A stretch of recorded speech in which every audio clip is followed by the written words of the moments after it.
Hello everyone and welcome to another episode of daily market rundown जहां पर हम discuss करते हैं about all the important news and events that has happened in the market today. और आज भी इस वीडियो में हम ऐसे ही कुछ इंपॉर्टेंट न्यूज और इवेंट्स के बारे में डिस्कस करेंगे।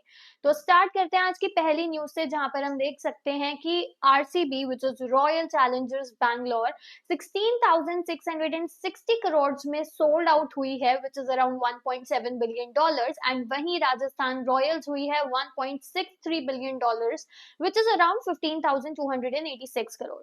कंबाइंड डील वैल्यू देखें तो ये 31,000 करोड़ से भी ज्यादा की है। अब सरप्राइजिंगली आरसीबी सिर्फ 1400 करोड़ ही ज्यादा है राजस्थान रॉयल से, despite much stronger brand presence. आज इस न्यूज की वजह से एक मार्केट रिएक्शन भी दिखा हमें कुछ स्टॉक्स में, लाइक आरपीएसजी वेंचर्स अराउंड 18% तक बढ़ा, सन टीवी नेटवर्क्स 5% और इंडिया सीमेंट्स भी 4%। इन्वेस्टर्स आईपीएल इकोसिस्टम का वैल्यूएशन बूम पर काफी बुलिश हुए। आरसीबी और आरआर की वैल्यूएशन गैप इतना कम इसलिए है क्योंकि मल्टी टीम एडवांटेज है राजस्थान रॉयल्स के पास। राजस्थान रॉयल्स की डील्स में Paarl Royal SA20 and Barbados Royal CPL भी इंक्लूडेड है, मतलब बायर्स को एक नहीं टोटल 3 टीम्स मिल रही हैं। आरसीबी के पास लिमिटेड असेट्स हैं जहां पर आईपीएल और डब्ल्यूपीएल टीम इंक्लूडेड है। इकोसिस्टम वैल्यू और ब्रांड वैल्यू की बात करें तो आरसीबी की ब्रांड वैल्यू बहुत स्ट्रॉन्ग है। They have strong fan base, social media presence and brand recall as well. अब स्टॉक्स ने पॉजिटिव रिएक्शन इसलिए दिया क्योंकि आईपीएल की वैल्यूएशन बहुत मैसिव गई। आईपीएल की टोटल वैल्यूएशन की बात करें तो वो 18.5 बिलियन डॉलर्स तक पहुंच गई। तो एक बहुत बड़ा मोनेटाइजेशन पोटेंशियल का सिग्नल है। साथ ही में जो टीम ओनिंग कंपनीज हैं वो अब हाई वैल्यू एसेट्स के रूप में देखी जा रही हैं। एंड बहुत लिमिटेड आईपीएल टीम्स हैं तो एक हाई डिमांड है जिसकी वजह से वैल्यूएशंस काफी ज्यादा बढ़ते हुए दिख रही हैं। अब एक अगर मैं कंपैरिजन की बात करूं तो 2008 में जो सेम टीम्स हैं जो आज इतनी हायर वैल्यूएशन पर ली गई हैं, राजस्थान रॉयल्स 270 करोड़ का था which was the cheapest, and expensive में मोस्ट एक्सपेंसिव में was the RCB which was around 450 crore. And आज की डेट में ये दोनों अराउंड 15,000 से 16,000 करोड़ का वैल्यू रखती है। तो ओवरऑल हम देख सकते हैं कि कितने बड़े डील्स अब आईपीएल में हो रहे हैं। Now it's more than just a cricket thing, it's more into the business. अब बात करें आज की सेकंड न्यूज की, तो हम देख सकते हैं कि ब्लू स्टार, वोल्टास, हेवल्स जैसे स्टॉक्स जो हैं वो आज 5% तक बढ़े।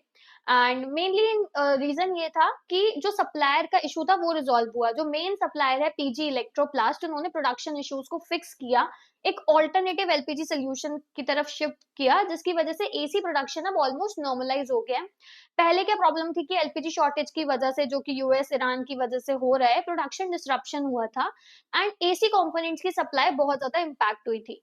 अब स्टॉक्स ने पॉजिटिव रिएक्शन इसलिए दिया क्योंकि एक तो सप्लाई चेन रिकवरी हुई, प्रोडक्शन नॉर्मल हुई, जिसकी वजह से रेवेन्यू विजिबिलिटी बढ़ी। साथ में पीक समर डिमांड भी थी। इंडिया में बहुत अर्ली हीट वेव्स देखने को मिल रही है, एसी और कूलिंग प्रोडक्ट्स की डिमांड लग रहा है कि स्ट्रांग हो गया, and this is the perfect timing for recovery. साथ ही में पीजी इलेक्ट्रोप्लास्ट जो कि एक मेजर एसी ब्रांड को सप्लाई करता है, 74% टॉप लाइन इन्हीं क्लाइंट से आती है।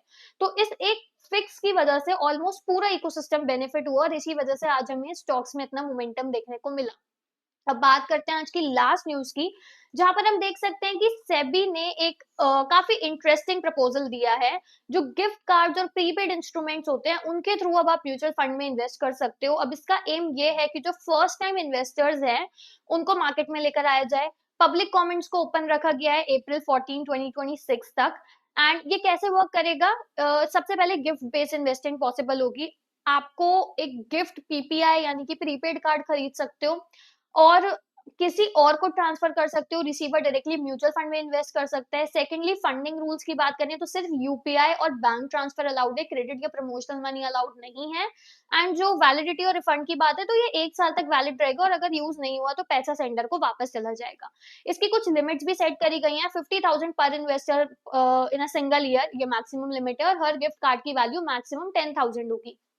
कैश विड्रॉल्स अलाउड नहीं है, रीलोड अलाउड नहीं है, सब कुछ आरटीए ट्रैक करेंगे।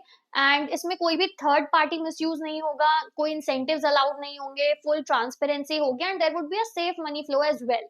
साथ ही में आरबीआई के फ्रेमवर्क ने भी इसको सपोर्ट किया है, जहां पर पीपीआई आरबीआई रूल्स के अंडर आएंगे। स्ट्रिक्ट केवाईसी और एएमएल भी फॉलो किया जाएगा एंड एक लो रिस्क और कंट्रोल स्ट्रक्चर के साथ उसको फॉलो किया जाएगा। मेनली इसलिए ही किया जा रहा है कि बिगिनर्स इन्वेस्ट कर पाए इजिली। साथ ही में सेवर्स को इन्वेस्टर्स में कन्वर्ट किया जाए एंड जो कैश गिफ्ट्स हैं उनको इन्वेस्टमेंट गिफ्ट्स में कन्वर्ट किया जाए। अब सेबी इन्वेस्टिंग को उतना ही ईज़ी बनाना चाहता है जितना कि किसी को गिफ्ट देना हो। तो आप यहाँ पर directly mutual fund investment gift कर पाओगे एंड साथ में स्ट्रिक्ट लिमिट्स और सेफगार्ड्स ऑप्शन भी होंगे, तो कोई रिस्क भी नहीं होगा। And these were all the news and updates for today's video. I hope आपको ये सब समझ में आया हो। Also if you liked our video, do like, share our video and subscribe to our channel as well. We come up with daily videos and daily stock market updates. And thank you so much for watching, and I'll be back with another video, another important updates.